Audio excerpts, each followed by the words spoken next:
Minute का target होना चाहिए, पर उस 1 मिनट के टारगेट के अंदर हर 30 कंप्रेशन के बाद आपको 2 सांसें भी देनी है ना। सांस भी देना जरूरी है। कार्डियो पल्मोनरी रिससिटेशन, कार्डियो मतलब हार्ट, पल्मोनरी मतलब लंग्स, है ना।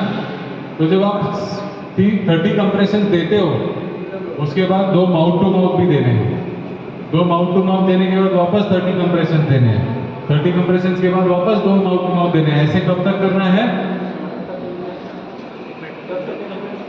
जब तक एम्बुलेंस नहीं आती।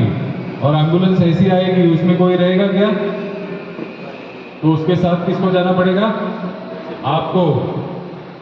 जो सीपीआर दे रहा है उसको हॉस्पिटल तक पहुंचने तक उसको सीपीआर चालू रखना है, रुकना नहीं है कि नहीं बाबा अभी एम्बुलेंस आ गई मेरा काम खत्म। अरे वो एम्बुलेंस को पहुंचने में कितना टाइम लगेगा हॉस्पिटल नहीं पता है, आपको सीपीआर देते रहने का है। हमारा मोटो क्या है सीपीआर देने का? उसका सर्कुलेशन एक्टिव रखने का है। चाहे फिर वो रिस्पॉन्ड कर रहा है नहीं कर रहा है, कंटिन्यूअस सीपीआर देते रहने का जब तक वो खुद हॉस्पिटल नहीं पहुंचे या वो खुद उठ के नहीं बैठ जाए। अगर मैं 100 लोगों को सीपीआर देता हूं तो उसमें से 15 लोग कम से कम बच सकते हैं, है ना। 15 भी बहुत है।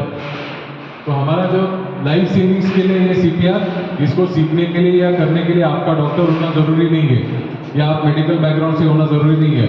आपको सिर्फ सही तरीके से कंप्रेशन देने आ गए, सही तरीके से रिदम में सीपीआर देने को आ गया, असेस करने के लिए आ गया, आप किसी की जान बचा सकते हो, आप किसी के लिए जिंदगी भर के लिए हीरो बन सकते हो।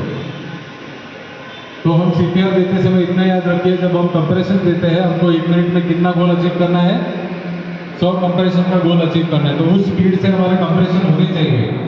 अच्छा, हर कंप्रेशन कितना डीप होना चाहिए? ऑलमोस्ट 3/4 डीप होना चाहिए।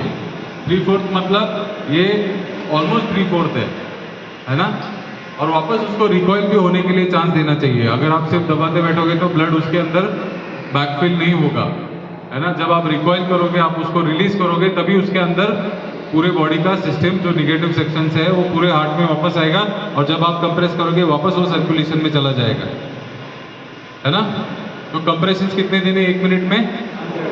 100। पर एवरी साइकिल कितने की है? 30 की। 30 के बाद क्या करना है? 2 माउथ टू माउथ। यही करते रहना है, इसी को सीपीआर कहते हैं। इसमें कुछ मुश्किल है? फ्रैक्चर इंस्टिंक्ट है, तुम्हारा हाथ उधर चला गया, वही पोजीशन है। पर उस पोजीशन पे हाथ रखते हो कैसे? हाथ नहीं रखना है, सिर्फ हाथ का इतना बाजू जो है, नीचे वाला जो बाजू है वो रखनी चाहिए, है ना। वो पोजीशन है, उस पोजीशन के ऊपर आपको 90 डिग्री खड़े रहना है ना। ये हाथ से अपना रिस्ट लॉक कर दो, ये हाथ इसमें लॉक कर दो, ये हाथ इसमें लॉक कर दो, सामने दिखाओ ऐसे। मेरी पोनी लॉक है, मेरा रिस्ट मैंने इससे लॉक कर दिया, मैं 90 डिग्री उसके ऊपर आ गया। ये अभी टेबल आपके रेफरेंस के लिए, इंसान जमीन पे होना चाहिए, हार्ड सरफेस पे होना चाहिए, है ना। जब आप कंप्रेस करोगे तो आपके रिस्ट भी लॉक है, आपका एल्बो भी लॉक है और आपका शोल्डर भी लॉक है ना। जब आप कंप्रेस करोगे तब काउंट करना है 1 2 3 4 5 6 7 8 9 10 11 12 13 14 15 16 17 18 19 20 24 25 26 27 28 29 30। नाक बंद करने का है, उसकी चिन ऊपर करनी है ना।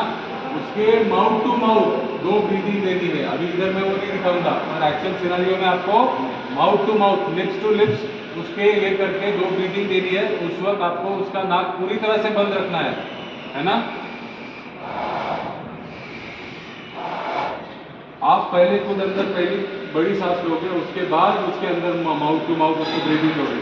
जब आप उसको माउथ टू माउथ ब्रीदिंग लोगे तब इस चीज़ का ध्यान रखना है कि उसकी चेस्ट कैविटी ऊपर आ रही है या नहीं आ रही है। एटलीस्ट 1 सेंटीमीटर तो उसको एलिवेशन मिलना चाहिए, है ना। उसका पेट नहीं ऊपर आना चाहिए, समझे। अगर उसका पेट ऊपर आ रहा है तो उसका नाक बंद करके उसकी चिन फिर से पोजीशन करके थोड़ी सी और ऊपर कीजिए और फिर उसके बाद माउथ टू माउथ इनिशिएट कीजिए। ये 2 माउथ टू माउथ देने के बाद फिर वापस साइकिल पे हो। अगर आप अकेले हो तो ये करना पड़ेगा, अगर आप अकेले नहीं हो, आपके साथ कोई दूसरा इंसान खड़ा है, तो आपको उसको बोलना है कि पहले 30 मैं दूंगा, फिर माउथ टू माउथ दूंगा।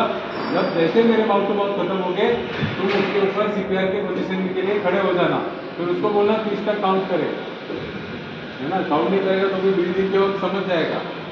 के लिए हिचकिचाओ मत, माउथ टू माउथ मैं कैसे दूंगा, नहीं। लाइफ सेविंग है, आपकी जेब में हैंकी रहता है उसका मुंह पोंछ के या फिर अपने शर्ट से उसका मुंह पोंछ के उसको माउथ टू माउथ दो, पर उसको माउथ टू माउथ दो ब्रीदिंग है उसकी वो दो 30 कंप्रेशन देने हैं। उसके बाद क्या करना है, 2 माउथ टू माउथ देने हैं, 30 compression 2 mouth to mouth, 30 compression 2 mouth to mouth. इसके अलावा कुछ नहीं करना है। और यदि उस दौरान वो उठ के बैठ जाए तो सीपीआर रुका देना है। जब हम इनिशियल स्टेज में उसका सीपीआर शुरू करते हैं तब उसकी आंखें घूमने लगती है किसी पेशेंट में। क्यों? क्योंकि ब्लड ब्रेन में जाने लगता है तो उसका थोड़ा सा सेंसोरियम वापस आने लगता है। उसको क्या करोगे? हाँ, उसको दे सकते हो, उसके लिए कोई दिक्कत नहीं है। हाँ, आपके आजू बाजू कोई दिक्कत नहीं। हाँ,